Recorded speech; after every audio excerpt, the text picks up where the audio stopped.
Nunca imaginé que disfrazarme para infiltrarme en mi propia fábrica me haría descubrir cosas que me dejarían sin palabras. Siempre me consideré un jefe justo, alguien que trataba a sus empleados con respeto y equidad. Pero hace unas semanas, comenzaron a llegar rumores a mis oídos.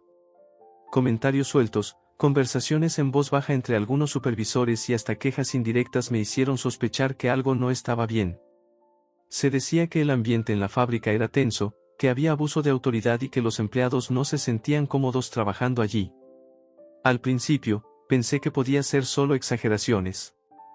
Después de todo, siempre hay quejas en cualquier lugar de trabajo. Pero cuando un viejo amigo, que conocía bien la empresa, me dijo en confianza que los problemas iban más allá de lo que yo creía, supe que no podía ignorarlo.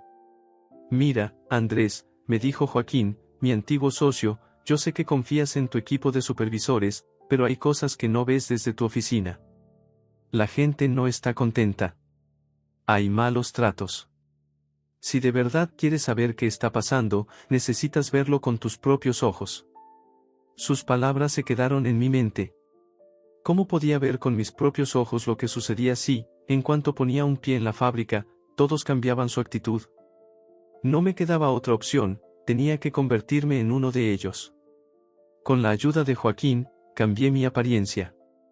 Me dejé crecer la barba, usé ropa sencilla, un uniforme idéntico al de los empleados de producción y me puse un casco viejo y desgastado. Joaquín consiguió que un conocido en recursos humanos me registrara como un nuevo empleado temporal bajo el nombre de Miguel Hernández. Nada de lujos, nada de privilegios. Durante 2 semanas, yo sería un trabajador más dentro de mi propia empresa. El primer día fue extraño. Entré por la misma puerta que los demás empleados, cargando un lonche envuelto en papel aluminio. Había escuchado historias de cómo los nuevos a veces eran tratados con desconfianza, pero no esperaba la frialdad con la que me recibieron. ¿Tú quién eres?, preguntó un hombre robusto con la piel morena y el uniforme manchado de grasa. Miguel, respondí. Soy nuevo aquí. Me miró de arriba abajo, como evaluándome, y luego soltó un resoplido. Aquí nadie tiene tiempo para andar enseñando a novatos. Haz lo que te digan y no la cagues. No dije nada. Solo asentí y caminé hacia la línea de producción. Durante las primeras horas, me limité a observar.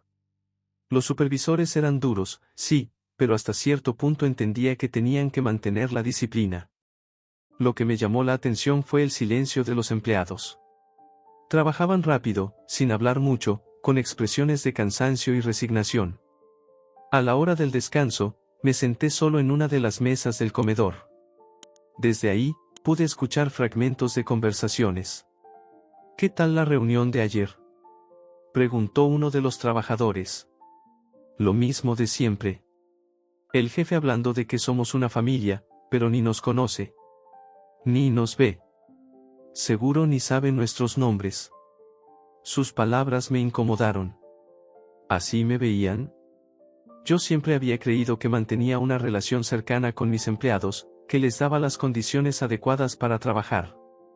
Pero al escuchar la forma en que hablaban, me di cuenta de que había una brecha enorme entre mi percepción y la realidad. Esa primera jornada terminó dejándome muchas preguntas en la cabeza. ¿Qué más descubriría en los días siguientes?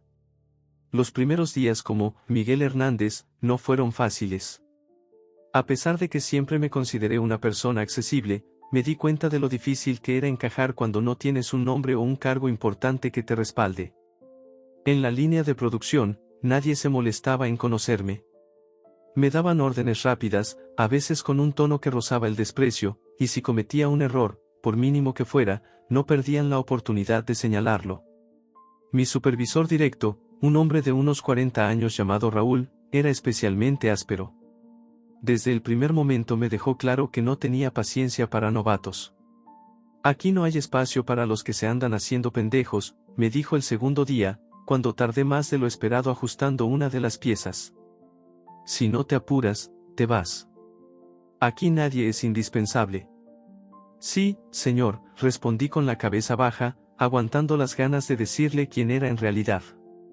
En los ratos libres, me esforzaba por acercarme a los demás, pero la mayoría me trataba con indiferencia.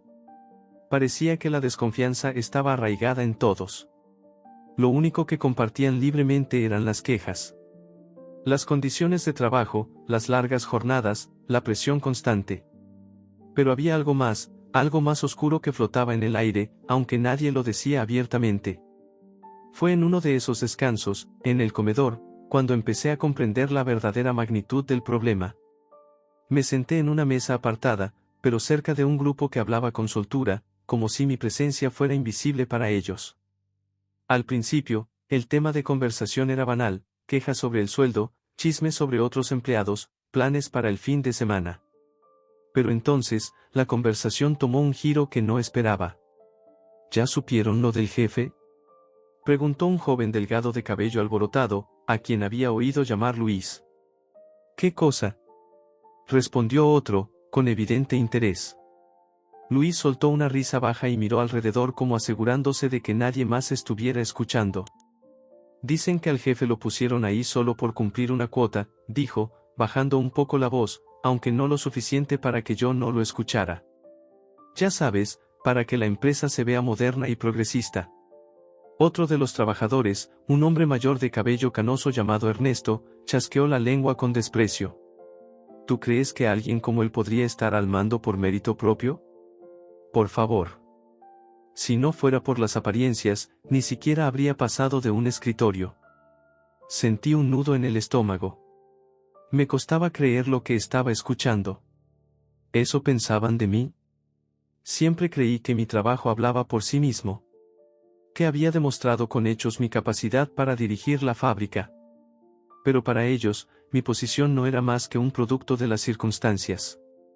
Además, añadió Luis, riendo, ¿qué tanto hace? Seguro está todo el día en su oficina con el aire acondicionado mientras nosotros partimos el lomo aquí abajo. Quise intervenir. Decirles que no tenían idea de las decisiones difíciles que tomaba diariamente, de las horas extra que dedicaba para asegurar que todos tuvieran un empleo estable. Pero me contuve. Sabía que si decía algo, delataría mi verdadera identidad, y todavía no era el momento. El golpe más duro vino después, cuando Ernesto, con una sonrisa torcida, dijo algo que se me quedó grabado. Al final del día, es igual que todos los jefes. Nos ve como números, no como personas. Esa frase me pesó más de lo que quisiera admitir. Siempre pensé que trataba a mis empleados con dignidad, pero ahí estaba la evidencia de lo contrario. Para ellos, yo no era más que otra figura distante que no entendía sus problemas. Cuando terminó el descanso, regresé a mi estación con la mente nublada.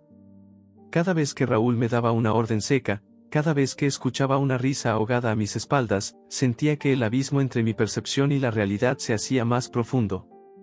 Ese día, al salir de la fábrica, me quedé un momento observando el edificio. Lo había construido con esfuerzo, con años de trabajo y sacrificio. Pero, al parecer, no había construido el respeto ni la confianza que creía tener. Y lo peor de todo es que apenas era el comienzo de lo que descubriría. Fue durante el turno nocturno cuando las cosas tomaron un giro más oscuro. Siempre había sabido que, en esas horas, la gente se relajaba un poco más. Las tensiones disminuían y las conversaciones se volvían más francas. Lo que no esperaba era escuchar con tanta claridad lo que algunos realmente pensaban de mí y de otros empleados como yo. Esa noche, alrededor de las 2 de la madrugada, me asignaron a una máquina empacadora junto con 2 trabajadores que ya conocía de vista, Javier y Martín. Javier era un hombre de unos 30 y tantos años, de complexión fuerte, con tatuajes en ambos brazos. Martín, en cambio, era más joven, no pasaba de los 25, y siempre parecía estar de mal humor. Desde el primer día, noté que ambos tenían una actitud desafiante con los supervisores, pero también eran hábiles en su trabajo. Oye, Miguel, me dijo Javier mientras ajustaba una de las cintas de la máquina, ¿cómo te ha tratado Raúl? Pues, no es muy amable, la verdad, respondí con cautela, queriendo parecer un empleado más. Martín soltó una risa amarga. Ese cabrón nunca es amable, dijo, y luego agregó en voz más baja. Pero con algunos es peor. ¿A qué te refieres?, pregunté, fingiendo curiosidad. Javier y Martín intercambiaron una mirada, como si dudaran en seguir hablando frente a mí. Pero después de un momento, Javier se encogió de hombros. Mira, no es por hablar de más, pero, ¿te has dado cuenta de que aquí los que son como tú no llegan muy lejos? Me quedé en silencio por unos segundos, fingiendo no entender. ¿Cómo yo? Martín rió entre dientes. Sí, ya sabes. Los que tienen tu color de piel. Sus palabras me golpearon más fuerte de lo que quise admitir. A lo largo de mi carrera, me había enfrentado a muchas situaciones en las que mi color de piel fue un tema implícito, pero nunca imaginé que dentro de mi propia fábrica, esa que levanté con tanto esfuerzo, las cosas fueran tan evidentes para los demás.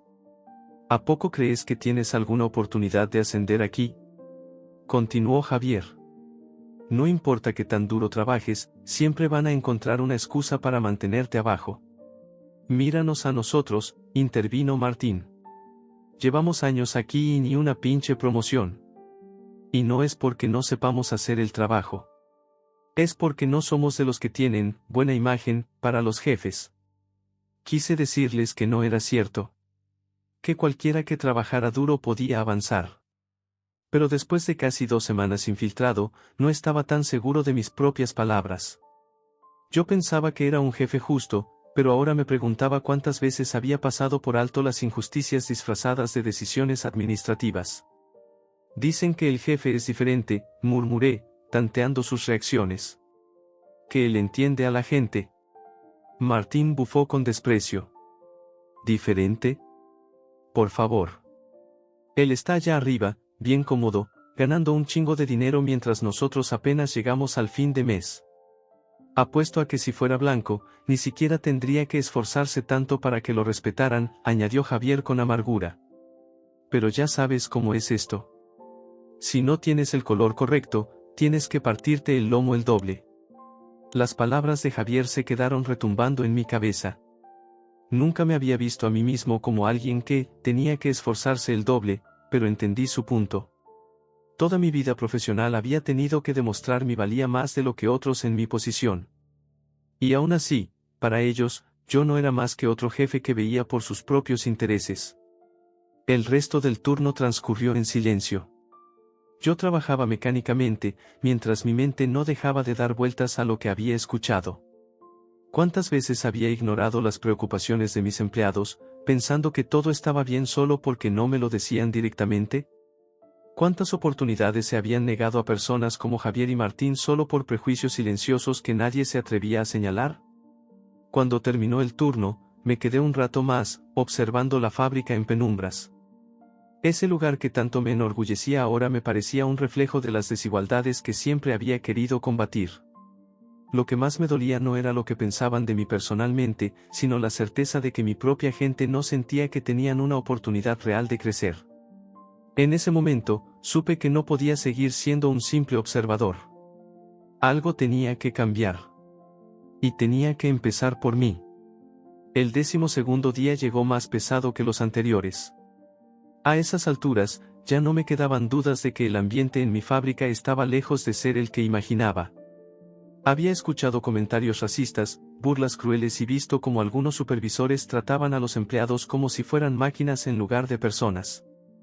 Pero lo que presencié ese día cruzó una línea que no podía ignorar. Era media tarde cuando todo sucedió. Estaba en la sección de ensamblaje, ajustando las piezas de un lote retrasado.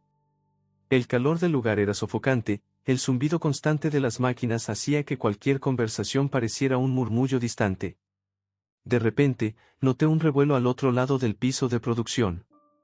Una de las trabajadoras, Leticia, estaba discutiendo con Raúl, el supervisor que ya había dejado clara su falta de paciencia conmigo.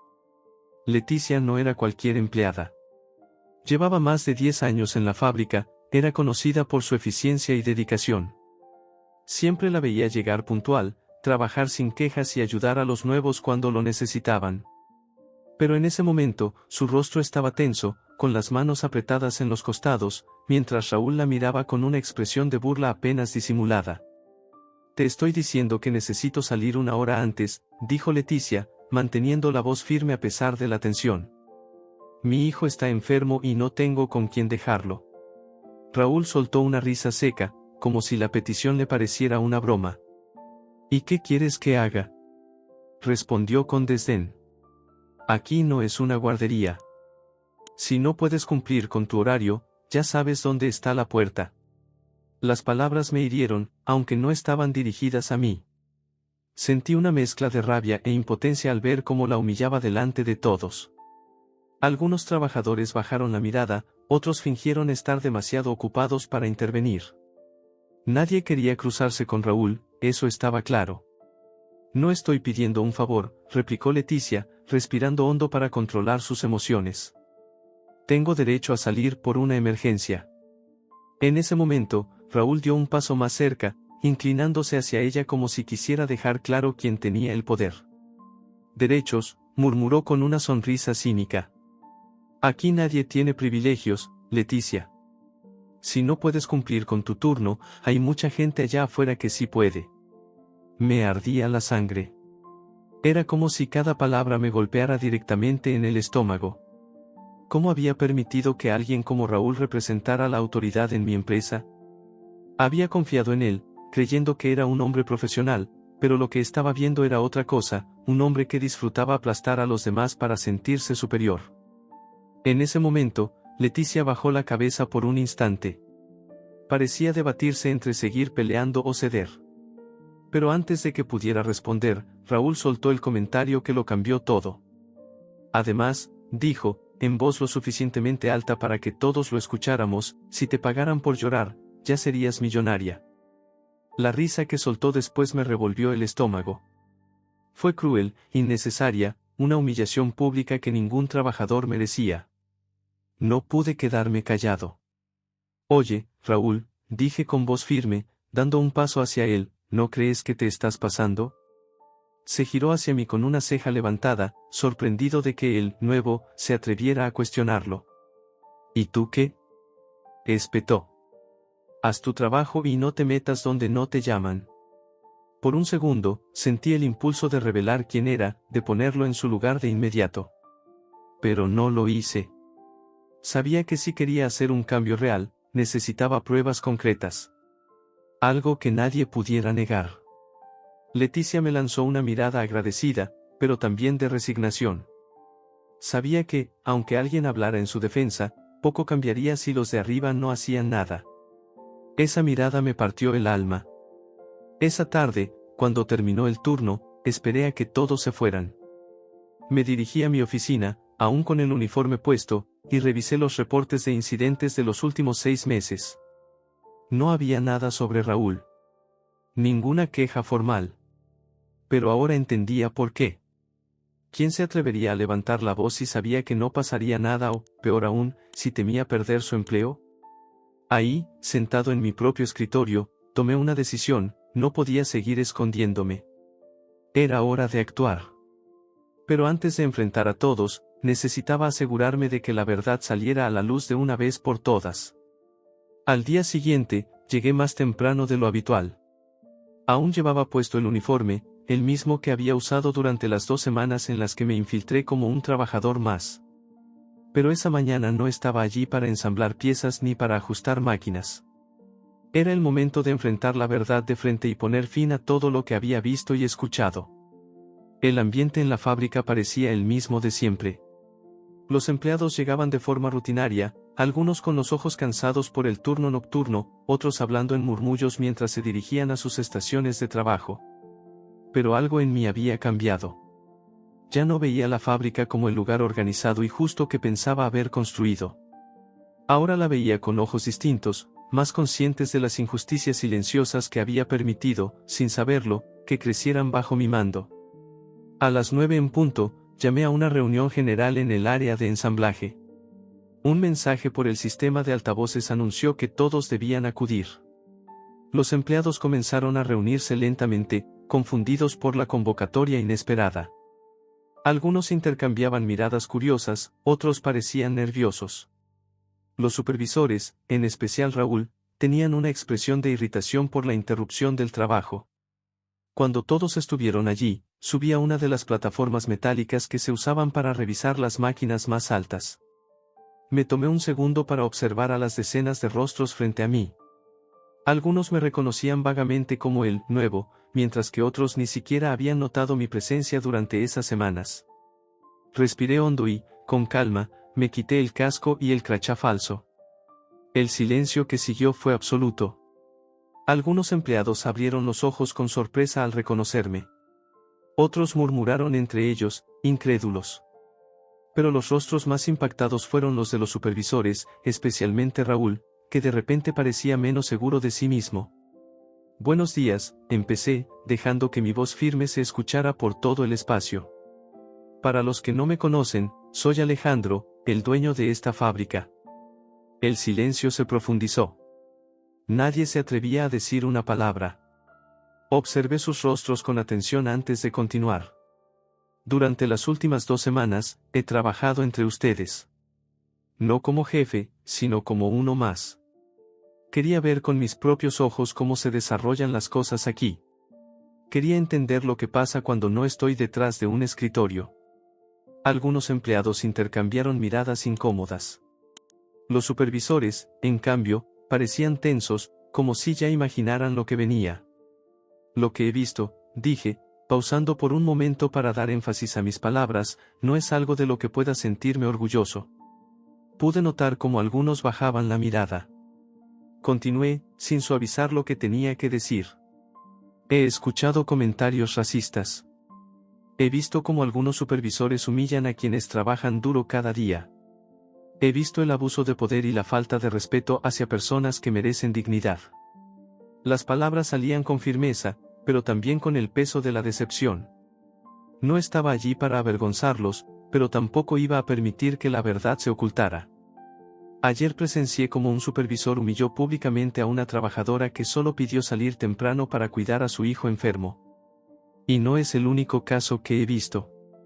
Mis ojos se fijaron en Raúl, que ahora mantenía el rostro rígido, como si tratara de ocultar su incomodidad. No iba a dejarlo escapar tan fácil. Raúl, llamé su nombre con una calma calculada, ¿tienes algo que decir? Por un instante, pareció dudar. Luego, con voz tensa, respondió, yo solo estaba haciendo mi trabajo. No podemos permitir que cualquiera se tome libertades. ¿Libertades? Repetí, sintiendo que la indignación subía dentro de mí. ¿Desde cuándo tener una emergencia familiar es un lujo? El silencio volvió a reinar. Nadie se atrevía a apoyar a Raúl. Los empleados, especialmente los que habían sido testigos de sus abusos, parecían estar conteniendo años de frustración. No voy a permitir que esto continúe, anuncié con firmeza. A partir de hoy, las cosas cambiarán. Tomé un documento que había preparado la noche anterior. He decidido terminar el contrato de Raúl de manera inmediata. No hay espacio para el abuso de poder en esta empresa. Un murmullo recorrió la multitud. Algunos parecían sorprendidos, otros aliviados. Raúl, por su parte, no dijo nada. Solo asintió con el rostro pálido antes de girarse y marcharse. Además, continué, implementaremos un canal anónimo para que cualquier trabajador pueda denunciar abusos sin miedo a represalias. Hice una pausa, observando cómo la tensión del ambiente comenzaba a disolverse poco a poco. Sé que no puedo cambiar el pasado, pero puedo asegurarme de que el futuro de esta fábrica sea distinto. No importa quién seas, tu color de piel, tu género o tu situación personal. Aquí, todos merecen respeto y oportunidades reales de crecimiento. Cuando terminé de hablar, una oleada de aplausos llenó el espacio. No lo esperaba, pero lo agradecí. No era solo un gesto de apoyo a mi decisión, sino un signo de esperanza de que las cosas realmente podían mejorar. Ese día entendí algo importante: ser un jefe negro no solo significa superar prejuicios. Significa asegurarte de que nadie más tenga que vivir bajo ellos. Y en mi fábrica, ese compromiso empezaba ahora.